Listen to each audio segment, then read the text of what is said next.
first, welcome to is this the third or fourth episode? Third. Well, technically the third. Like we tried with True, but he was just off the chain. So this will be technically the third. Are you sure it's not the fourth? It's the third because We remember had the introduction. We had well, there was the introduction, and then there was the first actual episode, which was True, and then the second was the trauma. childhood, and then Third. So this would be the fourth because introduction's one. Introduction's a whole episode. Oh, okay. So Yeah, this fourth. is fourth. Welcome to the fourth episode of Wonky Kids and Everything. 30 minutes later. I'm putting together my cat tower, so my cats will, Ubu specifically, will quit trying to climb up my tree, my curtains, and everything else in the house, the door frames. So anyway, and it was a Black Friday thing. So anyway, I'm going to put it together while we talk. But yeah, today's episode, you have tree on your arm. Oh, yeah. You have. Today's episode will be a lot more lighthearted than the past two. So today we're gonna kind of circle around and talk about finding a church, the journey of finding a church and getting into it. It's hard, but also what joy it can bring in finding a new church. What? Can we talk about our day first? Because I got to get it off the brain, Okay, or yes. it's just going to sit there and circle and Go circle. right ahead. So how's your day been, Jill? You go right ahead. Well, first, I want to know how your day's been. So far, it's been good. Good. We got up and the kids actually let me. I say the kids. I slept later than normal. Because Brandon, he was home this morning, so I don't know if he got up and did stuff with the kid. I don't know. I didn't wake up. My eyes didn't open till almost 9, and that never happens. Hey. And I know that my children did not sleep till almost 9. So I don't know if that's just when. I can't remember if one of the girls woke me up. I can't remember what woke me Did Gus up. have you coffee ready? He didn't this morning. Normally he does, but this morning he was. I don't know. I woke up and they were already doing something. But got up and did a few things, and then we headed here and went into town and did all that up there at the spa. And now we're here. We've been here all day, or the rest of the day. Sorry, I'm getting like mesmerized by watching you just slowly cut. I started noticing myself kind of drift out. I was talking, but I didn't know what I was saying. Well, I figured I could go get my knife, but How was your day? my day was lovely. First, I spent most of the night nauseated because I got a chicken sandwich from Burger King. That I used to call it Booger King when I was little. But you also used to only order the patty, and I wanted just the meat. I didn't didn't eat bread. I only ate the meat. And then pizza, I only ate the toppings. I wouldn't eat the bread. I didn't start eating bread till I was like older. I'd probably be better off if I still didn't eat bread. That's my weakness. But bread. anywho, it's still not my favorite. But anyway, I could tell something wasn't right. And I thought it was just, my wonky taste. But then I realized, no, it wasn't my wonky taste. It was the sandwich. So anyway, but other than that, it went pretty good. But I have, my granddaughters thought my It Grinch just keeps tree. falling. There's more pieces. My granddaughters thought my Grinch tree needed a little trim. So there's little pieces on the floor. The funny thing is my husband, her daddy, walked in there and said, the girls are thinking the tree needs a trim. Well, I thought he meant, because he said something about, I think they're talking about the top because it's curved. And I thought he meant that they were trying to get to the top and trying to fix the top because it was curved. yeah. Come to find out, he saw them in here with scissors, cutting on the tree and cutting off ornaments. But he's not going to tell them no and get on to him.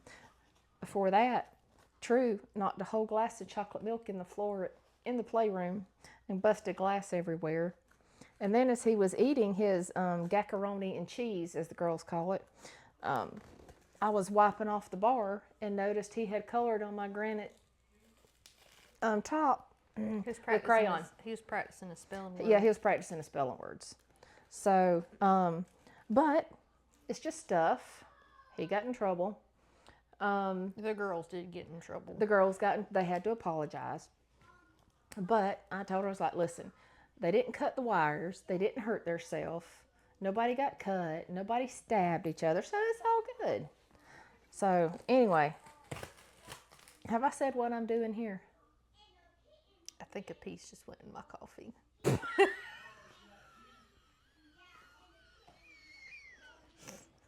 I saw it go. I'm sorry. It's just cardboard. It'll dissolve. I was trying to cut it quietly so it wouldn't pick up on the thing going.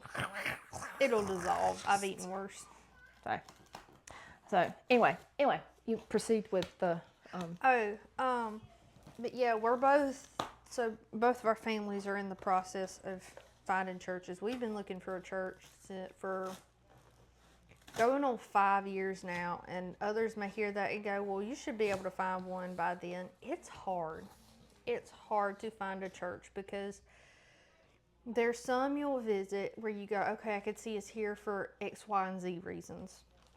And then others, the same thing. You can see yourself there, X, Y, and Z reasons. And even though we have kids, I don't look at churches and just go, oh, what do they have for the kids? Because ultimately, whatever the body holds is the church, and that's what will flow over to the kids, what they'll see, what they'll witness, what they'll hear.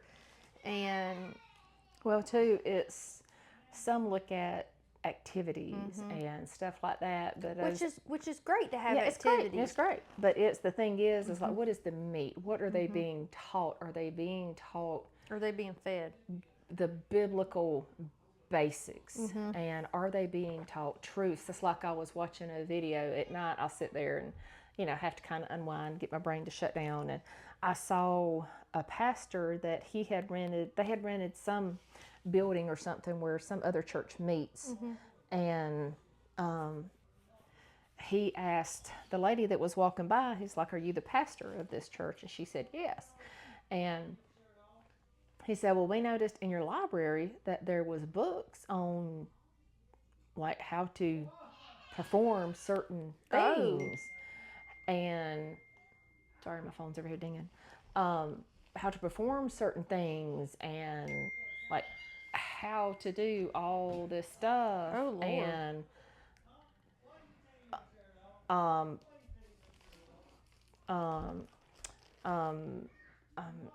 like pornography and all that stuff. And she said, but they considered it a community based, and it was non-judgmental, and so that's the word, that's the message you want to send out, though. And that's what he was asking her. He said, so you're promoting this, and she was like, I'm sorry, but and I know some of the people in there do not feel safe with you around because of this exact subject.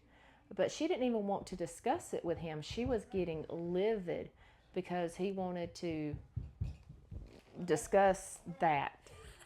And sorry, Daddy was asking me if the girls could have carnation chocolate milk.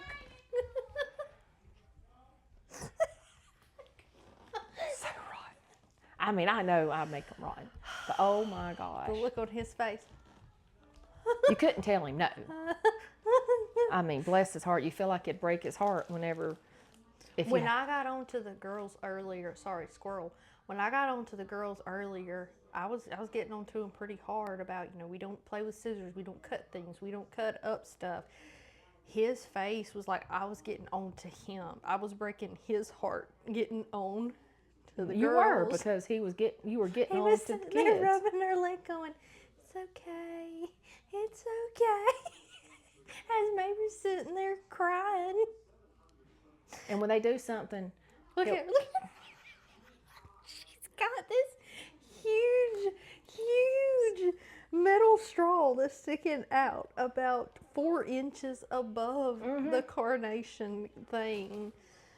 And that's one thing. And you don't have to go back in and splice all this together and edit it out. Like, there's a lot of stuff I don't. Yeah, because it's like you'll figure out, well, like we have lots of squirrels. And then sometimes, me and Jill was talking today about sometimes, just like it's doing now, like sometimes, squirrel. Oh, there's a squirrel family. Oh, there's a baby squirrel. Oh, well, what color is that squirrel? Oh, is that fox squirrels? What tree are they in? And then you get back to what you were talking about. Like most things I edit out is just like dead air and space to cut down on time. Because sometimes, But anyways, but that's whenever you're trying to find a church, you have to go. Sometimes you're able to tell within 1 visit, 2 visits of no, this isn't where God has. This isn't where where He's calling us. But then there's sometimes where you have to go more because you want to hear the tough subjects. You want to hear them actually talk and preach about the tough subjects. And one of our things is a lot of preachers now don't talk about, okay, when they talk about your salvation, a lot of preachers don't get into, whenever they talk about if you are not saved, they say you will spend eternity apart from God. Okay, but if you're not a believer and you hadn't ever heard the word, when you hear that, it doesn't resonate with you. You just think, okay, well, I don't have God now and I'm fine. So what's the difference? But no, they don't sit there and tell you. They don't say, if you do not have a personal relationship with Jesus Christ and you do not have Jesus Christ in your heart, then you will spend eternity in hell. Yep. You will. The devil hell is real. The devil is going to be your neighbor. You're gonna be burning in the pits of hell together with the demons and everything else that fire comes along, screaming, torture, torment. They ain't no water down there either. No, and a lot of preachers they it's like they try to sugarcoat all that Joel stuff. Osteen. Yeah, or Joel Osteen church. They Joel Osteen it. They do, and I want to be fed. I want our household to be fed. And yes, you are to do that within your household as well by yourself and to lead your children in that way. But when you also go to be fed, and I don't want it sugar-coated as far as when my kids come up to say they feel comfortable enough with their pastor to go ask them questions, which you should. Mm-hmm. But whenever they go and ask them, I don't want them to sugarcoat it. I don't want him to try and I don't want him to. I want him to tell them what the Bible says, but also in a relatable manner, and as far not an age appropriate manner. Yes, but also based on the truth. Right. But also not in a language or lingo that they're not going to understand. As far as try to Einstein it, you get what I'm saying? Yeah. Well, that's kind of like, I heard this, I'll never forget, I heard this interview with Joel Osteen. And this was when my eyes really got opened about him. And you'll wonder, do I like Joel Osteen? No, I don't. He's preaching so many people straight into the pits of hell. Because he is what you call a prosperity preacher. Feel-good preacher. And a feel-good preacher. But they were asking him, what do you preach on sin? Like, how do you preach on sin? Well, we don't like to talk about sin because we don't want people to feel bad about themselves. So when you're standing in front of God on Judgment Day, that's the answer you're going to give I'm him. like, so how bad they going to feel when they burning in hell because you didn't tell them the truth? And I'm like, there's a lot of these feel-good preachers that I do not like. And that's another issue we run into is as far as when it comes to worship time. Yes, I understand this is not always the case. I'm not judging. I'm saying this can be the case, and from personal experience, this is what we have witnessed and what we have experienced. But a lot of places during worship time use it as a concert, not as a true worship time. God doesn't care if you have 20 lights. God doesn't care if you sound the best, God, that's not what worship is about. It's about spending an intimate time with Jesus and worshiping Him.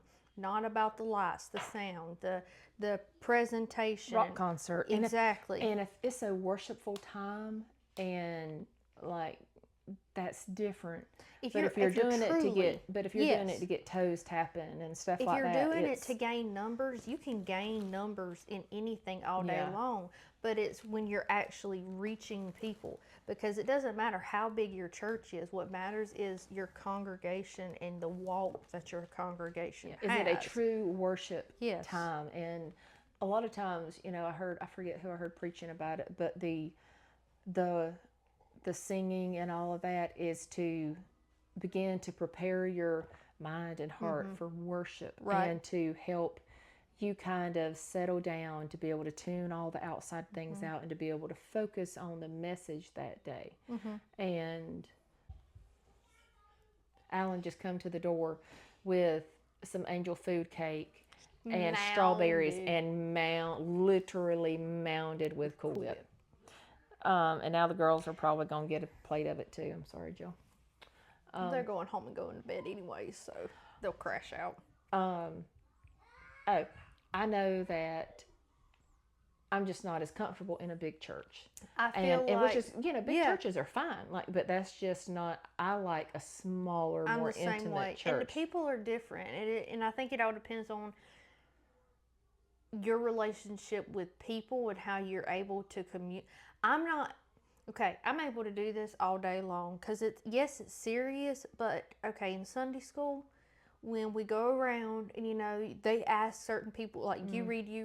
I hate that because it's so serious, and I feel like I have so much pressure, and if I mess it up, I don't like answering questions in Sunday school either, because I get so in my head, and I think that's me. I don't like answering. No. I don't mind reading, but unless it comes to the one where all the names, then this begat this, begat this, begat this, begat this, because a lot of these names I don't know how to pronounce them, and so I just butcher them left and right, which I come to realize it's okay because most everybody in there has no clue how to say them. Most folks don't know anyways. But I don't like to answer questions either, even though I know the answer. I just have so much self-doubt in, okay, what if I say it wrong? What if I word it wrong? I don't word things like other people do, so I'm worried that they're not going to understand what I'm trying to say, which is the right answer, like you said. Yeah. It's just wording. And I think that's part of our dyslexia too, as far as the way things are up here. Sometimes it's hard to get it out here. But and that's one way to find out. Once you get to going to church and everything, you think, okay, this may be a possibility. Then start going to Sunday school and different things, because it's a more intimate setting. So you can really get to know people more. And it's okay to visit several churches and rotate. Yeah, it's just kind of like, well, that one's really not really for me. Or, you may go to one and, okay. With me, it's, I think once, we get started in church and everything, and I'm going to go because I was very active in our old church. I'm like very, very, very active ever since we started going. Alan actually grew up in the church, and that's where Mom and Pa went which I don't know where they went before then, because they've been there since. Oh, Mom was there as a teenager. I think she used to walk there some, or somebody come out and get her, and so she's always been at that church. I was just Pa, where was Pa? Somebody went somewhere before, because I remember somebody. I don't know that I've ever heard Pa say. Somebody said something, because I asked when I was little, and somebody told me that they were somewhere before, and I cannot remember who it was. But we haven't had any of the kids dedicated anywhere, because we left there when Gus was a baby. And I know most people have them dedicated when they're a baby anyways, but I think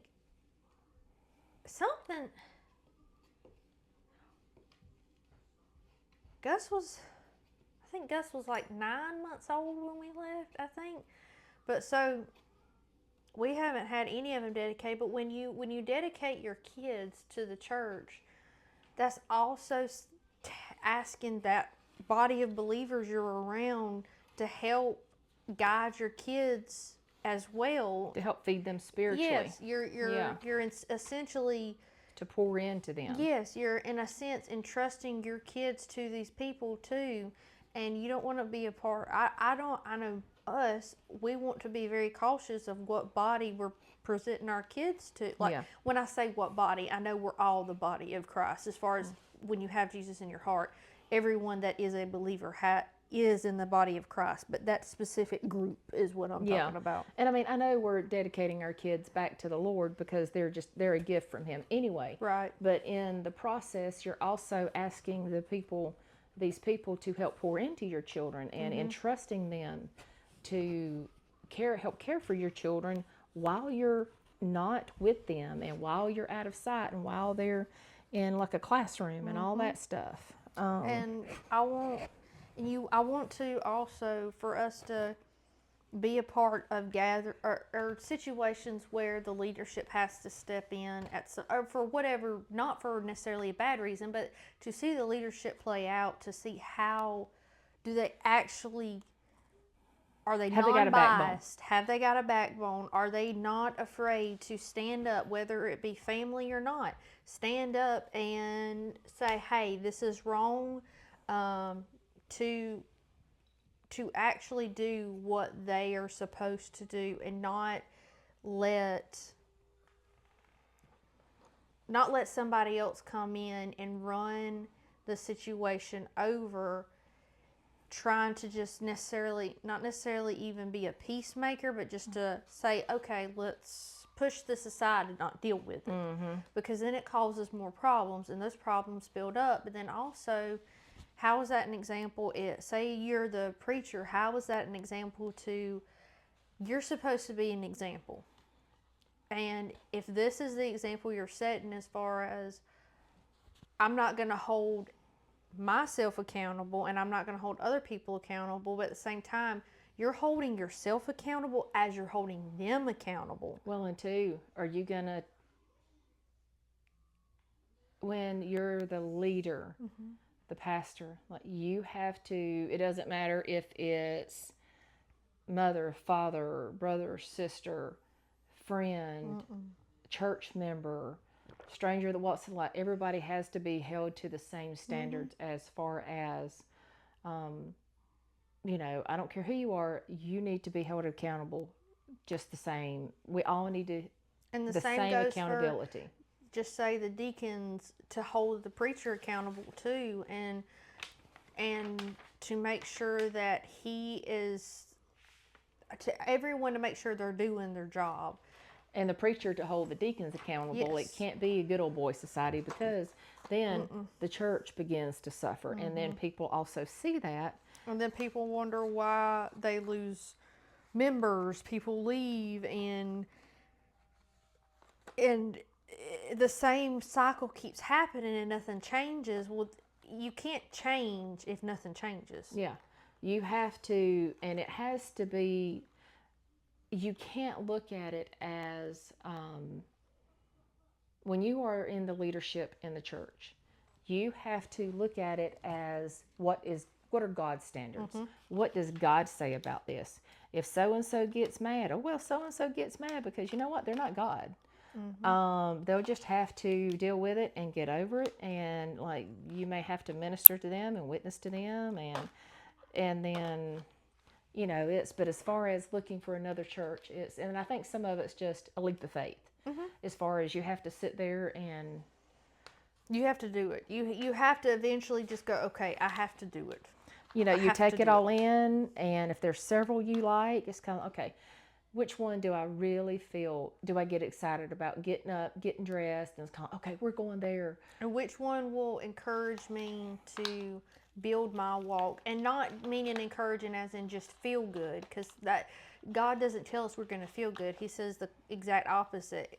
When we are a believer and a follower of Him, He tells us that it's going to be tough. People are going to hate us because we love Him. And so it's not that we're supposed to feel good, or that we're supposed to look for just all of these good things. You're supposed to pray about it, to really seek God in it, because if you're seeking yourself in it, then you're just going to wind back. You're not doing anything. You're going to wind up. You're self-serving. You're not serving God. You're self-serving. Yeah, and like when you're looking for a church, don't just jump right in. Sit back, watch, listen, take your time, see how things are handled, watch how people treat one another. Like, just take your time, take it all in. And back to kind of what you were saying, watch how things play out and not jump right into things. But I think a lot of people get caught up in that too. We need this committee for that. We need this committee for this. There's so much put into the party/organization part of it, is what it seems like, and not into which it's all fine and dandy to have certain people. Like, you want leadership. You want people to be in charge and to hold people to standards, but it shouldn't be just about committees. Yeah. It shouldn't, it's not, church isn't about committees. Church is not about this committee for this person, this committee for that event. So much is put into the party, like a party aspect of it. Or it's, oh, well, I'm on this committee and I'm on that committee, and how is that serving God? And it's not about being on a committee, which God calls us to serve, and God calls us to, but it's just because you're on 10 committees does not make you any more important than me. And there are plenty of people that are in churches and on committees that are still walking. They're still not believers. They present to be as a believer. But man, their legs are broke. They are. They do not have a walk with the Lord at all. And that's another thing. The people that, as far as, when you're looking for a church, you want to see who is the Sunday school teachers, like their personal life too. Is their personal life outside of the church adding up with what they're presenting themselves as? Because if you have kids around, you may want to turn this part down, but if you have a Sunday school teacher or anybody that is in a leadership role in the church, and they are going around and they're sleeping around with all these people, and they're going out partying, and this is what they're presenting them, that you're representing the church. And then people come in and they see this person and like, oh, I know what you do. And none of this to say that I do nothing but fall short of God. I am not perfect. I don't present to be. I don't. But when you're looking for a church, these are just things to keep in mind, because this is an important decision. These people are going to be around your kids. They're going to be left alone with your kids. Look and see who's going to be teaching your kids, your teens. Because there is a lot of people in roles at churches that are on sex offender lists. Yeah. Lists. I can't talk. Yeah. Go online, research people, look at their Facebook pages, look at their Instagrams. And I know that may seem and a little people bit, are like, that's creepy. I'm like, no, it ain't. If you're gonna be around my kids. And I know people may think that's being a little bit overboard, but it's not, considering that people. That's the thing. People don't take it seriously of how much of a commitment it is, because when we commit to a church, I want to commit to the church. Yeah. Not saying that I will be all in these committees and all that. No, but I won't. If I'm committing, I want to commit. Yeah. I want to, because I got a hit channel. We've talked about it before. We would be perfectly fine with finding a group of people that believe in the word, not watered down word, but believe in the word, and just having like church at the house. I mean, church isn't, again, the building, it's the body. Where two or more are gathered in my name is what it says. There am I also. Exactly. It's not about the place, it's about who it's with. Yep. And then it's just sitting back, taking your time, and easing your way in. You don't have to jump off that cliff right to begin with and go in head first, and just take your time. Don't be on your timing, be on God's timing. God's timing may be short, His timing may be a little bit longer, and be patient with it, because we get very anxious and we get very impatient. We look at it as, how quick can I get in? How quick can I, because everything now is so quick, like our phone loads like that, we do this, and now you have groceries that are delivered, so our patience, instant gratification. Exactly. And God, walking with God is not that at all. No. Because His answer, He will always give us an answer, whether that be no, or not right now, or yes, or at some point. Because if we don't get what we have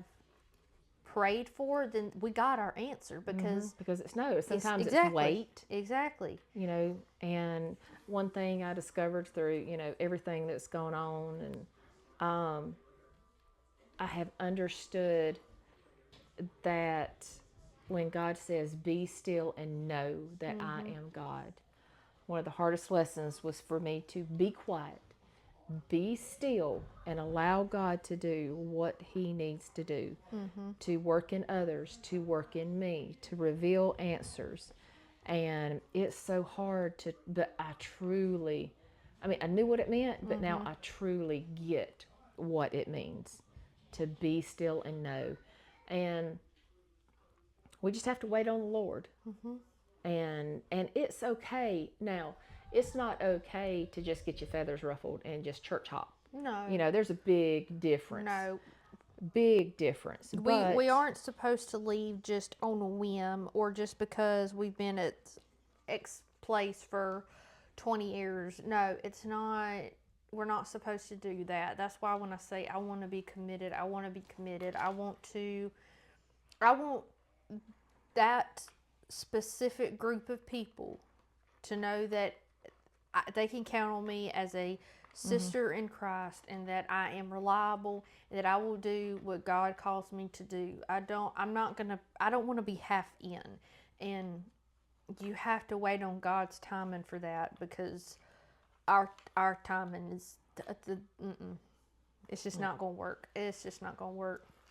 And we have to do it all in order to serve the Lord. If we do it to serve man, to please man, if we do it for ourselves, anything else, then we're going to eventually fall flat on our face, and we are going to wind up. Will be in the pudding eventually. Yeah, and we're going to wind up turning others away from the Lord, because they'll see our true character if we're in it for the wrong reason.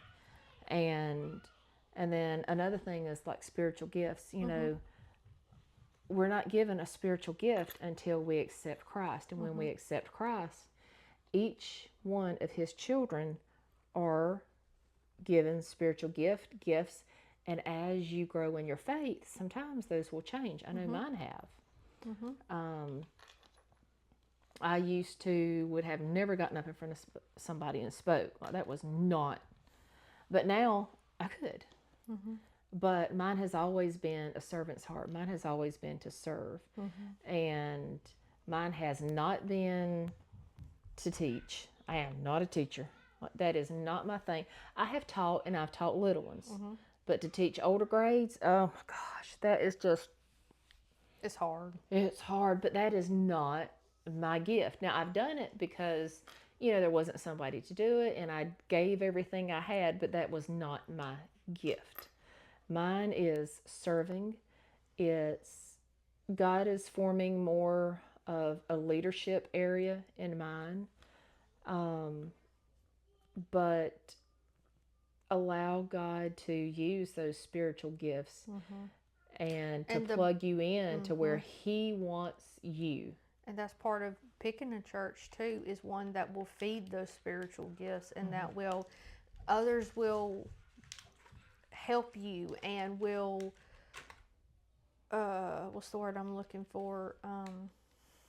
Encourage you. Yeah. Encourage you in those areas, and you are to encourage each other. But also, something to look for in a body is people that will be there with you and for you in the hard times and not turn against you, but and also not stomp not you when you're down. go around the church, this one say this to that, and not the preacher go to other people and say things that were supposed to be in confidence to other people.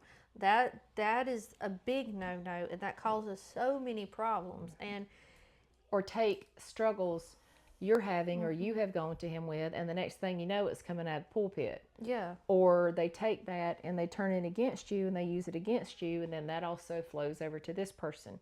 And then like people that you grew up with suddenly turn into somebody you don't know. Yeah. And not that's a whole, not that doesn't happen here, there, or, but when it starts to leach into every aspect of the church, like every church is going to have their flaw. Again, we live in a fallen world. We are not perfect. We are human. The flesh is very weak. But that's when you are to stand together as a body and encourage each other, build each other up, and have, I know us as women, we usually gravitate more towards women when we're having a struggle, but our pastor is supposed to be there to help guide us through, to give us godly counsel, and to encourage us, but also let us feel heard, but not meaning if you're coming with a struggle that's sinful or something. Yes, he's supposed to guide you in the godly manner and say, no, this is wrong. This is how we can pray about it. This is what God says. But also, if you're coming to him with counsel of something that's happened, or you're needing something horrific has happened and you need godly advice and godly counsel, you need somebody there to help support you anyways, but be a support system, not their crucifier. Exactly. Don't take it and crucify them. And if you don't know, say if you're a pastor or a deacon or something and you're listening to this, and you're dealt a situation that you have no clue how to deal with it, and you've never dealt with that, just be honest with them and say, you know what? I am just totally lost at what to do and how to help you, but I will do my best to help you, and I'm going to pray for you, and I'm also going to seek help from other pastor friends, other, whatever. And also, it's also nice if your pastor asks you if that's okay, or can we, this member in the body has, I know, or they don't have to say the name, but I know a member that has been through something similar. Can I talk to them, whether it be anonymous telling them who each other are, or can I get advice from X, Y, and Z? Are you okay with, just get your permission, just to take that consideration, because something like that could, depending how vulnerable and breakable they are at that point, will depend on, that could really turn the situation one way or the other. It can further damage the person. And if then it's they not may handled never correctly. go to somebody else again. Nope. They may never trust anybody about that again. Or it could lead them to I see y'all. But just take your time. Take your time. It's not a decision that has to be made in a couple of visits. Again, we're 5 years in, and we just haven't found that place yet. And if we have not felt that calling yet. Well, and this two, is it. I think with me, I also had to mourn the loss of friendships, of so much that had been built over 30 years. And well, I think you were married there. Yeah. I was married there. I mean, your kids grew up there. I dedicated all my babies there. Tree was even dedicated there. It's hard, like you said, you mourn. I had to mourn the loss of so much, and it took a while to just, and that's okay. Like, it doesn't have to, there's no magical. Don't rush into it, because There's no magical formula for finding another church. It's scary. That's what it this is episode so scary. is about, the rawness and the realness of finding a church, how hard it is, the difficulties, the what to look for, and another thing. And I mean, you know, somebody like me, I'm going to walk in, it's kind of like, okay, let's make sure all my clothes are right, and do I have a booger in my nose? And, you know, it's like, I mean, really sit there and think about, oh gosh, have I got a booger in my nose? You know, it's kind of, oh, did I put this on? Did I put everything? Have I got the right shoes? Have I got shoes? I've got all my socks on. I sit there and think of all this stuff, and my brain's just go blah, blah, blah, blah, blah, blah, blah, blah, blah. And it's just nerve wracking. You know, they ain't gonna make you sacrifice like a live chicken or something, you know, or anything like that. But it's kind of like you're new. It's something new, and some people are okay with new stuff. I'm not.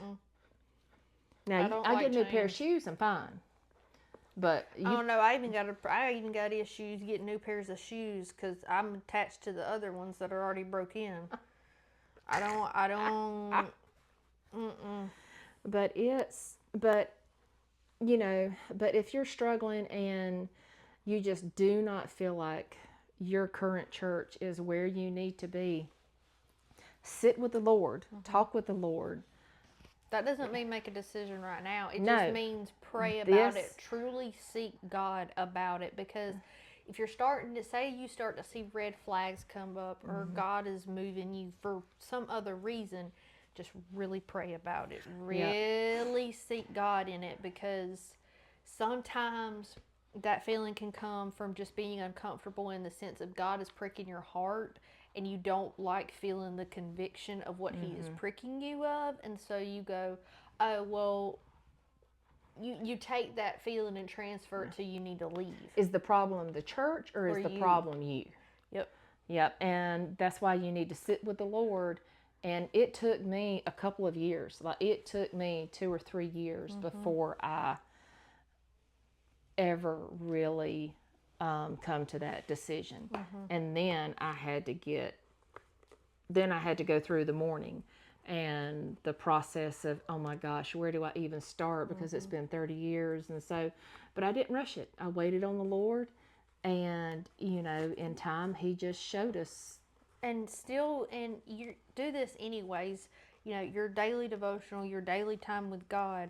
But in the process of finding a church, even if you leave your current church because things have happened, or their beliefs do not align with the Bible and with God, and whatever the situation may be, you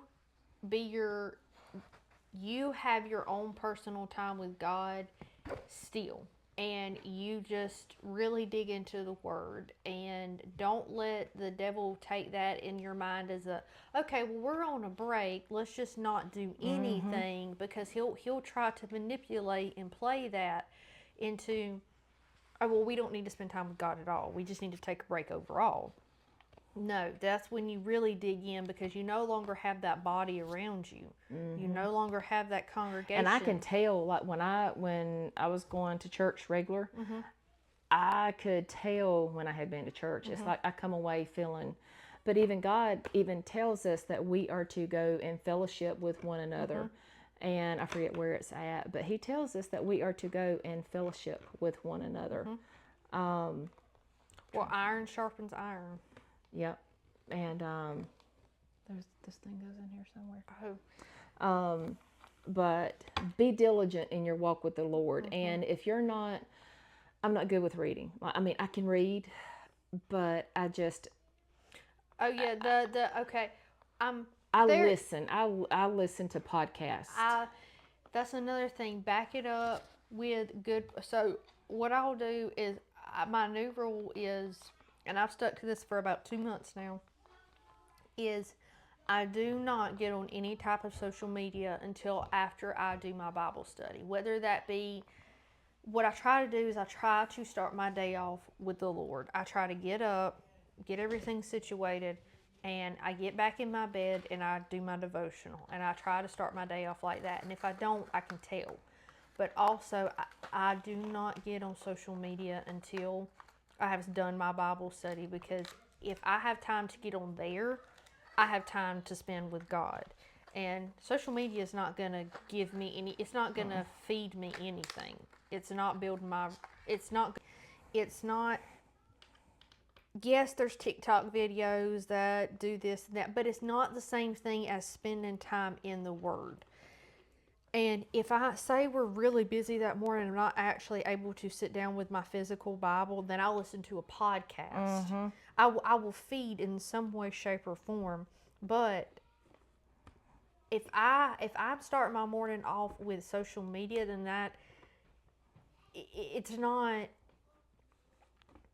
it's not doing anything for me. If I have time for that, I have time for God.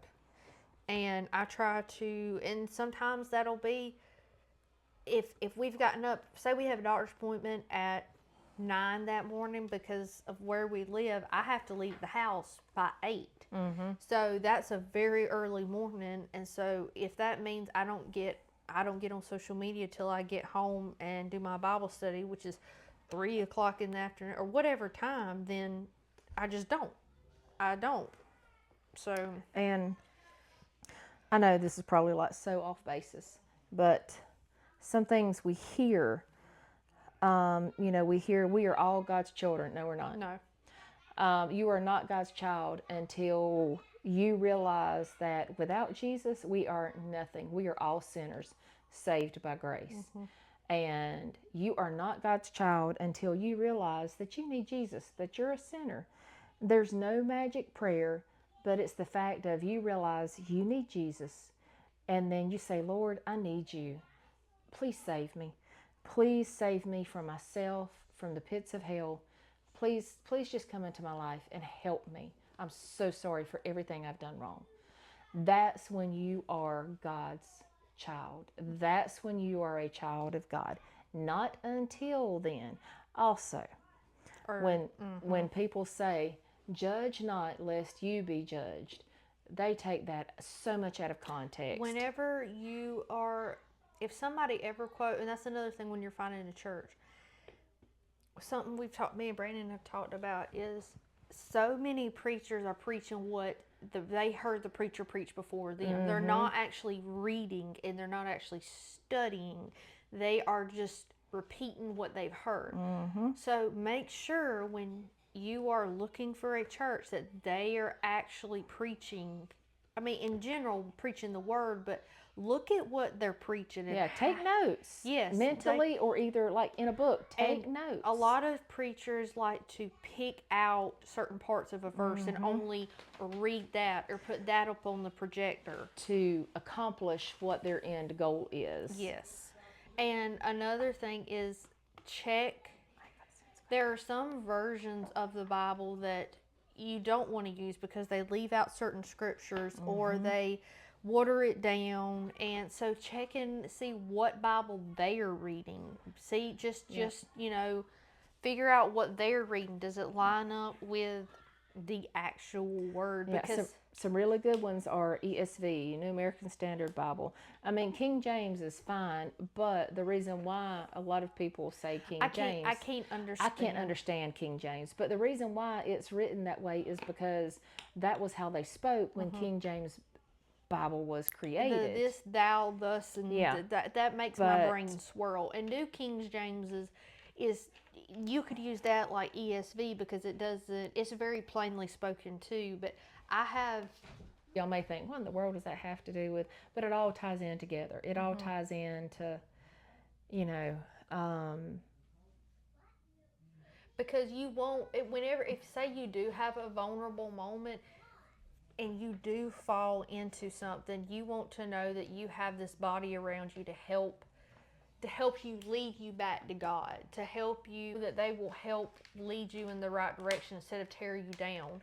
Because yes, we need to be held accountable, but there's a difference in being held accountable and tearing someone down. Stomping you in the dirt. And then that's going to turn you away. And not saying people won't be turned away anyways, because people will, because they don't want to give up that sinful lifestyle. Yeah, and it's, and people mess up. They make boo-boos. And I mess up. Just because somebody's a pastor, they're not perfect. Just because no. somebody's a deacon, they're not perfect. No. But when you're looking for a new church, ask the pastor, like, listen, what would happen if this scenario come up? What would happen if this scenario come up? Have you a list prepared as far as, has your church ever dealt with this situation? And just see how they respond. And is there accountability within the church? And then again, just sit back and watch and listen. Just watch and listen. Give it time. And I don't know about other places, but in the South, after church, a lot of times it's either you go home and eat. I know that's pretty normal, but you even going out to eat. Like, a lot of pastors like to take you out to eat after your visit, whether it be the first time or whatever, But do that, because you're seeing them outside of the church, how they interact, and other people may see them and go, hey, how you doing? And you're seeing how they interact. Watch, take it all in, because it's very important. So many people take choosing a church so lightly. Yeah, it's not like choosing a school or a house, but finding a church is a process. Give yourself grace. As a wife, give your husband grace, because he is head of the household, and it is a big decision not only for the family but for him, because he is the one that ultimately goes, yes, y'all make the decision together. Y'all talk about your concerns, the pros, the cons, everything. Think about every aspect. And talk about it together, and be open to each other's. Because you're not probably going to agree on everything. No. You're not, because you may see something the other one doesn't, or vice versa, or there may be, you think, oh, well, they may lack in this part, but they're stronger in this part, and you vary in that opinion, and that's okay. But it ultimately comes down to, are you praying about it together? Are you seeking God together in it? Are you both looking for God in it, and for Him to call you where He is calling you? And that's hard. That's a lot. And just be on the same page with it.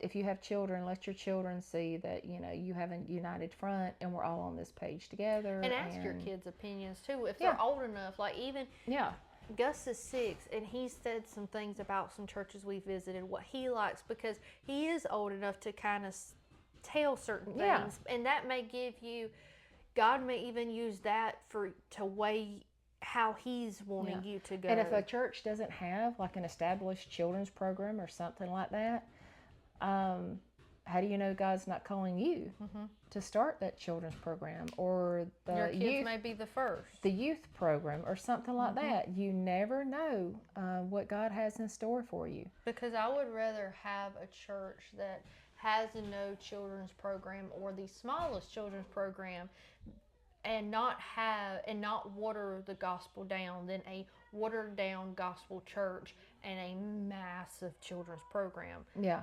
And if they do have a children's program, are they going to actually minister to each and every child?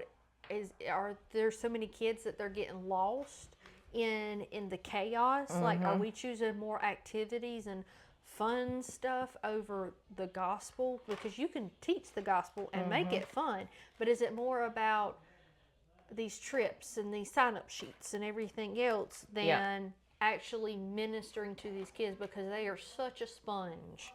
Because even the girls, when we go to bed at night, they want to say night prayers. They want to read their Bible story. We've read Gus's little Bible, I don't know how many times. That's like true. He has it fixed.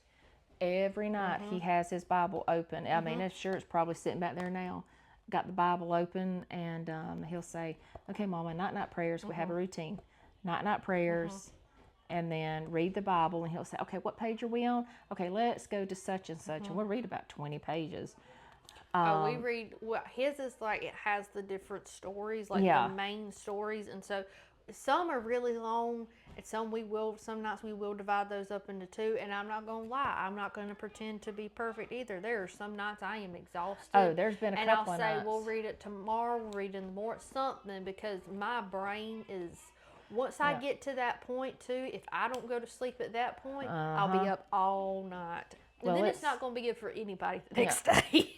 Well, and two, there's some nights I'm like, baby, I'm so tired. I just can't tonight. And I'm like, and I'll tell him, I'm like, listen, God understands that, like, Mama's super tired tonight, and I just can't, like, I'm just fried. I'm done for today. And God understands. God knows. So yes, this episode was about finding the church, but it's also about the little small circles around. Yeah, your responsibilities for you and finding a church and things to look for, and stay in your word. Like when you, like Jill was talking about, when you hear the sermon and everything, go home and I'm a note taker. I am a note. That's how I learn. I have to take notes. Because there may be something I look at later and it doesn't resonate until later, or I don't understand until later. But I am a note taker, because also when you're finding a church, that's a good way to refer back in case you think, well, he said this, but last week he said that. Yeah. And to make sure that he's not trying to twist it or contradicting himself. Yeah.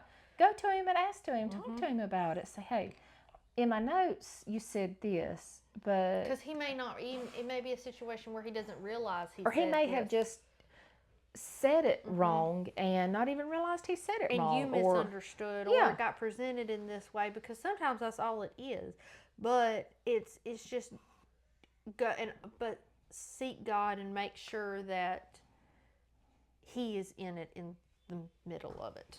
Yeah. So make sure God is in all of it in what you do. And I promise I'll have this together by some point this week. I have sat here and fought with this thing. But I think better as I do stuff. Like, I think better when I'm doing stuff. So I had to. But y'all when we post this, comment, tell us what y'all are thinking about the podcast, how y'all are liking it, what you would like, if you would like to see more stuff. Or do they need to be longer? Do they need to be shorter? Should we split them up into 30-minute sessions? A topic y'all would like to hear. We'll do True's one day. Probably have to be a morning interview when we do his, because he's fresher then. Yeah, because by afternoon he's fried. He's fried. His medicine's fried. Like he's just done. He done. Well, we will. I hope y'all, again, let us know what y'all think. Leave comments. Let us know. Don't forget to like and subscribe. As True would say, don't forget to like and subscribe, and do leave comments, because it helps to keep us fresh in the algorithm. And but it also lets us know what y'all would like to hear. Are y'all enjoying it? Yes, ma'am. I see you little turkey. But if y'all have comments or questions or anything about what we said, we'll be happy to answer them. Let us know. So thank y'all for listening, and thank y'all for watching. So we'll see y'all later. Y'all have a good one.